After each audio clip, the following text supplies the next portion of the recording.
నమస్తే, welcome to ASP9 morning news. ఈరోజు వార్తలు చూసినట్లయితే ముందుగా ఈనాడు పేపర్ను చూసుకున్నట్లయితే మట్టి రాసిన మరణ శాసనం, 116 మంది దుర్మరణం, బోలే బాబా సత్సంగ్ కార్యక్రమంలో తీవ్ర విషాదం. ఆయన పాదధూళి సేకరించే క్రమంలో తొక్కిసలాట, 100 మంది గాయాలు, ఉత్తరప్రదేశ్ లో అడ్రస్లో దారుణం అని చెప్పేసి మెయిన్ వార్త చూస్తున్నాం. కొంత ఆలోచించాలి ప్రజానికం కూడా. దేవుళ్ళకి భక్తులకు మధ్య వారధి లాంటి వాళ్ళు బాబాలు కానీ కొంతమంది వాళ్ళ యొక్క ప్రసంగాలు, వాళ్ళ యొక్క ఆధ్యాత్మిక భావాలను మనతో పంచుకుంటారు. వాళ్ళని అలాగే చూడాలి కానీ మరీ ఇంత పాదధూళి కోసం దానికోసం ఇట్లా చేయడం ఎట్లాంటి చర్యను మీరే అర్థం చేసుకోవాలి దయచేసి.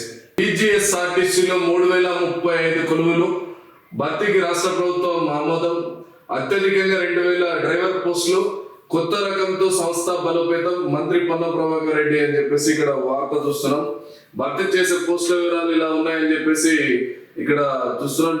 DM ATM 25 పోస్టులు, అసిస్టెంట్ మెకానికల్ ఇంజనీర్ 15 పోస్టులు, శ్రామిక్ 743 పోస్టులు, డిప్యూటీ సూపరింటెండెంట్ అంటే ట్రాఫిక్ 114 మంది, డిప్యూటీ సూపరింటెండెంట్ మెకానిక్ లో సంబంధించి 24 మంది, డ్రైవర్లు 2000, అసిస్టెంట్ ఇంజనీర్ సివిల్ వచ్చేసి 23 మంది, సెక్షన్ ఆఫీసర్ వచ్చేసి 11 మంది, అకౌంట్ ఆఫీసర్స్ వచ్చేసి 6, మెడికల్ ఆఫీసర్ వచ్చేసి 7, మెడికల్ ఆఫీసర్ స్పెషలిస్ట్ వచ్చేసి 7 పోస్టులు ఉన్నాయి.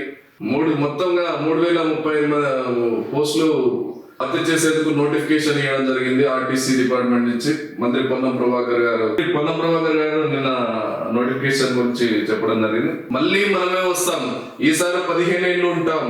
కాంగ్రెస్ పాలనలో ప్రజలు అసహించుకుంటున్నారు. త్వరలోనే అన్ని స్థాయిల్లో పార్టీ కమిటీలు, జడ్పీ చైర్పర్సన్లతో నిన్నటి వరకు వాళ్ళ పదవి కాలం ముగిసింది కాబట్టి జడ్పీ చైర్పర్సన్లతోటి భారత అధినేత కేసీఆర్ అని చెప్పేసి ఇక్కడ ఒక వార్త చూస్తున్నాం మనం. రాహుల్ పిల్ల చేస్తా సానుభూతి కోసం కొత్త నాటకాలు, అంబేద్కర్ నే ఓడించిన చరిత్ర కాంగ్రెస్ ది, రాజ్యాంగం గురించి ఆ పార్టీ వారు మాట్లాడేది హిందువులు హింసావాదులని అనడం సంస్కారమా, లోక్సభలో తూర్పార పట్టిన ప్రధాని మోదీ అని చెప్పేసి ఇక్కడ వార్త. ఆయన ఒక స్టోరీ అంటే ఒక కథ చెప్పిండు రాహుల్ గాంధీ గురించి. ఆ కథ 99 మార్కులు వచ్చినట్లు ఒక బాలుడు అహంకారంతో తిరుగుతూ నాకు ఎన్ని మార్కులు వచ్చాయో చూడమని దేశానికంతా చెప్తున్నాడు. 99 చూసిన వారు మెచ్చుకుంటున్న సమయంలో టీచర్ వచ్చి అతనికి వచ్చింది 100కి 99 కాదు, 543కు 99 అని. కానీ అది ఆ బాలబుద్ధికి అర్థం కాలేదు. పరాజయం పొందడంలో అతను అప్పటికే ప్రపంచ రికార్డు సృష్టించారు. 3సారి ఓడిపోయినా నైతిక విజయం అంటూ భుజాలు చర్చుకుంటున్నారు. 13 రాష్ట్రాల్లో 0 సీట్లు వచ్చినా తానే హీరో అంటున్నారు. మిత్రపక్షాల ఓటు రాకపోతే కాంగ్రెస్ పార్టీకి లోక్సభలో ఇన్ని సీట్లు గెలవడం కూడా కష్టమే అని చెప్పేసి ఒక కథ రాహుల్ గాంధీ గురించి ప్రధాని మోడీ చెప్పడం జరిగింది. రైతు భరోసా విధి విధానాలకు మంత్రివర్గ ఉపసంఘం చైర్మన్ గా బట్టి సభ్యులుగా తుమ్మల, పొంగులేటి, శ్రీధర్ బాబు. ఈ పార్టీకి రైతు బంధు పడిపోయి ఉండాలి. కొంత ఉన్నప్పటికీ ఈ పార్టీకి అయితే 70% పైగా ఎప్పుడైనా రైతు బంధు పడేది. ఆ రైతు బంధు ఇప్పటికే పడాల్సిందంటే ఇప్పుడు కమిటీలు వేసి ఎప్పుడు రైతు బంధు వేస్తారు అంటే రైతు బంధును రైతు భరోసాగా మార్చారు. రైతు భరోసా విధి విధానాలు ఎప్పుడు ఉపసంఘం దయచేసి ఇప్పటికైనా తొందరగా దాని గురించి స్టెప్ తీసుకుంటే బాగుంటది. ఈ పాటికి పడాలి రైతుల ఖాతాల్లో తెచ్చి. రైతులు చాలా ఇబ్బందులకు గురవుతున్నారు ఊర్లలో.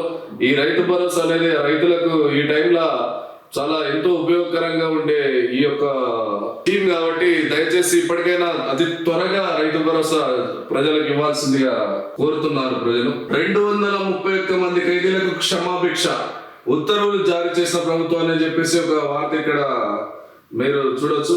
పునోలో రోడ్డు ప్రమాదం, సంగారెడ్డి జిల్లాకు చెందిన 6 యువకుల దుర్మరణం అని చెప్పేసి ఇక్కడ ఇంకో వార్త కనిపిస్తుంది. వినూత్న ఆలోచనలతో ముందుకు రండి, ప్రజలకు జవాబుదారీగా ఉండాలి, రాష్ట్రాన్ని ఆదర్శంగా తీర్చిదిద్దాలి. ఉన్నతాధికారులకు సీఎం రేవంత్ దిశానిర్దేశం, త్వరలో జిల్లాలో పర్యటిస్తానని స్పష్టీకరణ అని చెప్పేసి ఇక్కడ ఒక వార్త కనపడుతుంది. డబ్బులిచ్చి పోస్టింగ్ ప్రయత్నిస్తే వేటు తప్పదు, అలాంటి పోలీసులను ACB, విజిలెన్స్ వెంటపడతాయి. పోలీసు ఉన్నతాధికారులకు సీఎం రేవంత్ రెడ్డి హెచ్చరిక, డ్రగ్స్, సైబర్ నేరాల నియంత్రణలో భాగం కావాలని సినీ ప్రముఖులకు పిలుపని చెప్పేసి ఇక్కడ ప్రధానంగా ఒక వార్త చూస్తున్నాం. ఈడీ విచారణకు హాజరైనటువంటి పటాన్ చెరువు ఎమ్మెల్యే అని చెప్పేసి ఒక వార్త మనం ఇక్కడ చూస్తున్నాం. CMRF వెబ్సైట్ ప్రారంభం. CMRF దరఖాస్తులు ఇక్కడి నుంచి ఆన్లైన్ లో స్వీకరించనున్నారు. పారదర్శకంగా CMRF నిధులను వినియోగించుకోవాలని సీఎం రేవంత్ రెడ్డి ఇచ్చిన ఆదేశాల మేరకు ఈ నిర్ణయం తీసుకున్నారు. సెంటర్ ఫర్ గుడ్ గవర్నెన్స్ ఆధ్వర్యంలో వెబ్సైట్ ని రూపొందించారు. సచివాలయంలో మంగళవారం సాయంత్రం సీఎం ఈ వెబ్సైట్ ని ప్రారంభించారు. అయితే ఇంతకు ముందు ఆఫ్లైన్ ద్వారా ఎమ్మెల్యే గారి ద్వారా చేసుకుంటుంటే ఆఫ్లైన్ నుంచి అవి సెక్రటరియట్ కార్యాలయానికి ఇస్తుండే. ఇప్పుడు అన్ని ఎమ్మెల్యే గారి అప్డేట్ లేదంటే ఎమ్మెల్సీది లెటర్ జత చేయాల్సిందే తప్పితే చేయాలి, ఆఫ్లైన్ కాకుండా ఆన్లైన్ ద్వారా చేయాలనేది ఇక్కడ ముఖ్య ఉద్దేశం. https://cmrf.telangana.gov.in ద్వారానే దరఖాస్తులను స్వీకరించనున్నారు. ఇక నుంచి దరఖాస్తులను ఈ వెబ్సైట్ లో అప్లోడ్ చేయాల్సి ఉంటుంది. సాయం నిధి కోసం తమ వద్దకు వచ్చే దరఖాస్తుదారుల వివరాలతో ఎమ్మెల్యేలు ఎమ్మెల్సీలు తమ సిఫార్సు లేఖలను జత చేసి అప్లోడ్ చేస్తారని చెప్పేసి ఇక్కడ వార్త కనిపిస్తుంది మనకు. 25,000 పోస్టులతో మెగా డిఎస్ ప్రకటించాలి. టీజీపీఎస్సీ కార్యాలయాన్ని ఎదుట ఏబీపీ ధర్నా అని చెప్పేసి ఇక్కడ వార్త కనబడుతుంది. దోస్తు 3వ విడత గడువు పెంపు. దోస్తు ద్వారా డిగ్రీ కళాశాలలో ప్రవేశానికి రిజిస్ట్రేషన్ గడువును జూలై 2 నుంచి 4వ తేదీ పొడిగించినట్లు దోస్తు కన్వీనర్ ఉన్నత విద్యా మండలి చైర్మన్ ఆచార్య ఆర్ లింపాద్రి గారు ఒక ప్రకటనలో తెలిపారు. విద్యార్థులు 3 నుంచి 4వ తేదీ సాయంత్రం 5 గంటల వరకు వివాహాలు పెట్టుకోవచ్చు అని చెప్పేసి పేర్కొన్నారు. 2000 కలతీరి నెట్టకేలకు భారత్ ఒక ఐసీసీ ట్రోఫీ అందుకుంది. 2007లో పొట్టి కప్పు మొదలైనప్పుడు అందుకున్న టైటిల్ మళ్ళీ ఇప్పుడు భారత్ చేతికి చిక్కింది. ఈ విజయంతో ఎంతో సంతృప్తిగా T20లో గుడ్ బై చెప్పాడు రోహిత్ శర్మ. దీంట్లో ఈ ఫార్మేట్ లో కొత్త కెప్టెన్ గా ఎంపిక చేయాల్సిన బాధ్యత BCCI పై పడింది. రోహిత్ వారసుడు ఎవరవుతారన్నది ఆసక్తికరమంటూ ఇక్కడ వార్త. రోహిత్ శర్మ, విరాట్ కోహ్లీ రిటైర్మెంట్ ప్రకటించారు 2020 కాబట్టి నెక్స్ట్ వచ్చేసి ఇక్కడ హార్దిక్ పాండ్యా, శుభమన్ గిల్ అని చెప్పేసి ఒక వార్త ఇక్కడ ఇవ్వడం జరిగింది. నెక్స్ట్ వచ్చేసి నమస్తే తెలంగాణ పేపర్ చూసుకున్నట్లయితే, నేను తెచ్చిన తెలంగాణను చెరిపేస్తారా? కాంగ్రెస్ రాగానే కరెంటు కోత, తాగునీటి కొరత, రాష్ట్రంలో శాంతి భద్రత సమస్య బాధ కలిగిస్తుంది. అధికారంలో ఉన్నా లేకున్నా ప్రజల కోసం నిలబడాలి. రాష్ట్రంలో నియోజకవర్గాల సంఖ్య 160కి చేరే అవకాశం. ఈసారి అధికారంలోకి వస్తే 115 ఏళ్ళు పాలిస్తామని చెప్పేసి ఇక్కడ వార్త ఒకటి కేసీఆర్ గారు అంటున్న వార్త ఒకటి ఇక్కడ నమస్తే తెలంగాణలో చూస్తున్నాం. విజయవంతంగా పదవీకాలం పూర్తి చేసుకున్న జిల్లా పరిషత్ చైర్మన్లు మంగళవారం జరిగిన ఆత్మీయ సమ్మేళనంలో సత్కరించినటువంటి బీఆర్ఎస్ అధినేత కేసీఆర్ అని చెప్పేసి ఇక్కడ వార్త. ఇక్కడ మెయిన్ గా వచ్చి చూస్తే, ఫిరాయింపులకు నేను వ్యతిరేకం, అసెంబ్లీ స్పీకర్ హోదాలో ప్రజాస్వామ్యాన్ని కాపాడుతా, బీఆర్ఎస్ ఫిర్యాదు చేస్తే రాజ్యాంగబద్ధంగా వ్యవహరిస్తా, ఒక పార్టీ నుంచి గెలిచిన వ్యక్తి ఆ పార్టీకి అండగా ఉండాలి. పాడి కౌశిక్ రెడ్డి విజిటర్ గా వచ్చి దానంపై ఫిర్యాదు చేశారు. ఆ పిటిషన్ పై అతి త్వరలో నిర్ణయం తీసుకుంటా. ఓ ఛానల్ కి ఇచ్చిన ఇంటర్వ్యూలో స్పీకర్ గడ్డ ప్రసాద్ గారు ఈ వ్యాఖ్యలు చేయడం జరిగింది. ఆర్టీసీలో 3035 కొత్త కొలువులు అని చెప్పేసి ఒక వార్త ఇక్కడ కనబడుతుంది. సర్కారు ఉక్కుపాదం, నిరుద్యోగుల డిమాండ్లపై ప్రభుత్వం మండిపాటు, మానవీయంగా ఆలోచిస్తే లక్షల మందికి మేలు, ఎన్నికల సమయంలో ఇచ్చిన హామీలే అత్యధికం, అయినా పరిష్కారానికి చూడచూపని సర్కార్, పోలీసుల సాయంతో ఆందోళన అణచివేతని చెప్పేసి ఇక్కడ వార్త. 7 మండలాల సంగతి ముందు తేల్చాలని చెప్పేసి హరీష్ రావు గారు, ఆ తర్వాత చంద్రబాబుతో చర్చలు జరపాలి, బాబుపై ఒత్తిడి తెస్తే మనకు వస్తాయి, కాంగ్రెస్ పాలనలో పల్లెలు అధ్వానం, పారిశుద్ధ్యం లేక రోగాల విజృంభణ, రైతు ఆత్మహత్యపై విచారణ జరపాలి, సిద్దిపేట ఎమ్మెల్యే హరీష్ రావు డిమాండ్ అంటూ ఒక వార్త ఇక్కడ ప్రధానంగా కనిపిస్తుంది. 7 మండలాల పరిస్థితి.